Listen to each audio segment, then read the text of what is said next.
আপনারা যার সঙ্গে বোঝার বোঝেন, ইউনো, এসিল্যান্ড পুলিশ ও সেনাবাহিনী, তবুও আমাদের টাকা দিতে হবে। যার লোকে তোমার বুঝা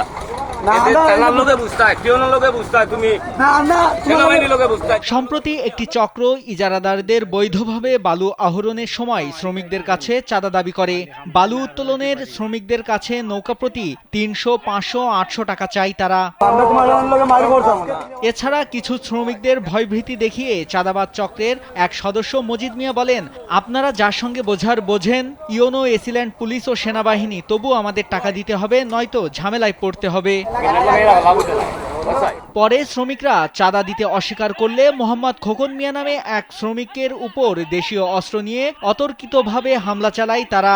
এতে এক শ্রমিক গুরুতর আহত হন। এ নিয়ে দিনভর উত্তেজনা ছড়িয়ে পড়ে। এ ঘটনায় মামলা দায়েরের প্রস্তুতি চলছে।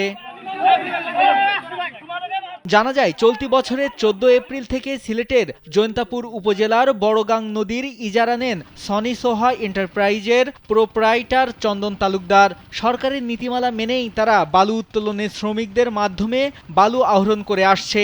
এর মাঝেই 17 জুন চাঞ্চল্যকর এই ঘটনা ঘটে। এরপরই ঘটনাস্থল পরিদর্শন করেন জৈন্তাপুর সহকারী কমিশনার ভূমি। এ বিষয়ে জৈন্তাপুর মডেল থানার ভারপ্রাপ্ত কর্মকর্তা আবুল বাশার মোহাম্মদ বদিউজ্জামান বলেন, বিষয়টি তার জানা নেই। অভিযোগ পেলে তদন্ত করে ব্যবস্থা নেওয়া হবে।